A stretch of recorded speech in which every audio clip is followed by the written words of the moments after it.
Hello बच्चों, आप सभी का एक बार फिर से स्वागत है हमारे channel easy way to study में। बच्चों, आज हम आपके लिए लेके आए हैं कक्षा छठी की सामाजिक विज्ञान विषय की वर्कशीट नंबर 4। बच्चों, जैसे कि आप सभी जानते हैं, सबसे पहले यहाँ पर हमें अपना नाम लिखना होता है और अगले फील्ड में हमें अपने शिक्षक का नाम लिखना होता है।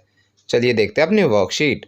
उससे पहले बच्चों, अगर आप हमारे चैनल पर नए हैं और अभी तक हमारे चैनल को सब्सक्राइब नहीं किया है तो हमारे चैनल को सब्सक्राइब करना ना भूलें। साथ ही बेल आइकन बटन ज़रूर दबाएं, जिससे हमारी कोई भी नई वीडियो आती है आपको तुरंत नोटिफिकेशन मिल जाए। और बच्चों, अगर आपको हमारी वीडियोस पसंद आ रही हैं तो उन्हें लाइक करना और अपने फ्रेंड्स के साथ शेयर करना ना भूलें। चलिए देखते हैं अपनी वर्कशीट। आज की हमारी वर्कशीट बच्चों क्षुद्र ग्रह, आकाश गंगा यानी गैलेक्सी और ब्रह्मांड के बारे में है। इसमें दिया गया है, पिछली वर्कशीट में आपने सौर मंडल के बारे में समझा। जिस धरती पर हम रहते हैं वह सौर मंडल का एक हिस्सा है और सौर मंडल ब्रह्मांड का एक हिस्सा है। आइए समझते हैं कि यह ब्रह्मांड क्या है। दिन में हम सूरज को चमकते हुए देखते हैं और रात में हम आकाश में हजारों टिमटिमाती हुई वस्तुओं को देखते हैं। सूर्य और इन सभी टिमटिमाती वस्तुओं को खगोलीय पिंड कहा जाता है। यूनिवर्स सबसे बड़ी इकाई है जिसमें हम रहते हैं। यह सभी गैलेक्सी का एक संग्रह है। गैलेक्सी को एक ऐसी इकाई के रूप में माना जाता है जिसमें अरबों सितारे, धूल के बादल, गैसें, क्षुद्र ग्रह, उल्कापिंड और अन्य खगोलीय पिंड शामिल हैं। इस प्रकार हम कह सकते हैं कि एकमात्र बड़ी इकाई ब्रह्मांड है और सभी गैलेक्सी मिलकर ब्रह्मांड बनाती हैं। आकाश में तारों के सफ़ेद चमकते हुए मार्ग मिल्की वे गैलेक्सी कहलाता है। इसे हम आकाशगंगा के नाम से भी जानते हैं। बच्चों, यहाँ पे अब हमें दो तस्वीरें दिखाई गई हैं, उनके बारे में बताया गया है। इस तस्वीर के माध्यम से हम आसानी से समझ सकते हैं कि ब्रह्मांड में क्या निहित है। इससे स्पष्ट है कि केवल एक ब्रह्मांड है और जो कुछ भी मौजूद है वह इस ब्रह्मांड में ही मौजूद है। इसका बच्चों हमें कुछ और जानकारी दी गई है। सितारों, ग्रहों और उपग्रहों के अलावा ब्रह्मांड में कई छोटे खगोलीय पिंड भी हैं। ये सूर्य की परिक्रमा भी करते हैं। इन्हें क्षुद्र ग्रह कहा जाता है।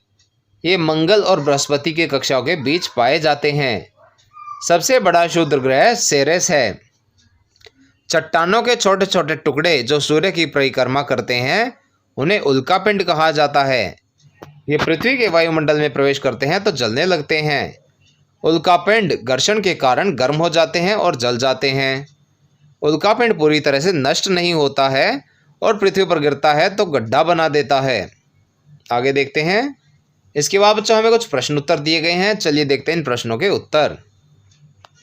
पहला प्रश्न बच्चों, ब्रह्मांड से आप क्या समझते हैं? तो बच्चों इसके उत्तर में आप लिख सकते हैं, यूनिवर्स यानी ब्रह्मांड सबसे बड़ी इकाई है जिसमें हम रहते हैं। यह सभी आकाश गंगाओं का एक संग्रह है जिसमें अरबों तारे, धूल के बादल, गैसें, क्षुद्र ग्रह, उल्कापिंड और अन्य खगोलीय पिंड हैं। प्रश्न नंबर 2, गैलेक्सी क्या है? इसका उत्तर आप लिख सकते हो बच्चों, गैलेक्सी एक ऐसी इकाई है जिसमें अरबों तारे, धूल के बादल, गैसें, क्षुद्र ग्रह, उल्कापिंड और अन्य खगोलीय पिंड शामिल हैं। अगले प्रश्न में बच्चों हमें तो खाली स्थान दिए गए हैं तो उन्हें भरना है। यह कहता है क्षुद्र ग्रह डैश और डैश की कक्षाओं के बीच पाए जाते हैं। तो पहले डैश में, पहले खाली स्थान में आपको लिखना है मंगल और दूसरे खाली स्थान में लिखना है बृहस्पति। अगला प्रश्न, कल्पना कीजिए अगर कोई उल्कापिंड पृथ्वी से टकरा जाए तो क्या होगा? बच्चों इसका उत्तर आप लिख सकते हैं, यदि कोई उल्कापिंड पृथ्वी से टकराता है तो इस ज़मीन में एक गड्ढा बना देगा और उल्कापिंड के कारण उत्पन्न गर्मी के कारण इसके आसपास मौजूद सब कुछ नष्ट हो जाएगा। बच्चों इसका एक उदाहरण अगर आपने पहले सुना हो कभी, तो जब डायनासोर हमारी पृथ्वी पर घूमते फिरते थे उस वक्त पृथ्वी पर एक उल्कापिंड आकर गिरा था, जिसके कारण हमारा वातावरण इतना गर्म हो गया और इतना चेंज हो गया कि सारे डायनासोर मर गए थे। बच्चों यहाँ पर हमारी वर्कशीट समाप्त होती है। आशा करते हैं आपको अच्छे से समझ में आई होगी। बच्चों, अगर आपको हमारी वीडियो पसंद आई हो तो उसे लाइक करना और अपने फ्रेंड्स के साथ शेयर करना ना भूलें। साथ ही अगर आपका कोई क्वेश्चन है तो उसे आप कमेंट सेक्शन में ज़रूर पूछें। हम आपके क्वेश्चन को जल्द से जल्द आंसर करने की कोशिश करेंगे। और बच्चों, अगर अभी तक आपने हमारा चैनल सब्सक्राइब नहीं किया है तो ऐसी ही नई नई वीडियोज़ को देखते रहने के लिए हमारे चैनल को सब्सक्राइब करें। साथ ही बेल आइकन बटन ज़रूर दबाएं जिससे हमारी कोई भी नई वीडियो आते ही आपको तुरंत नोटिफिकेशन मिल जाए। Thank you.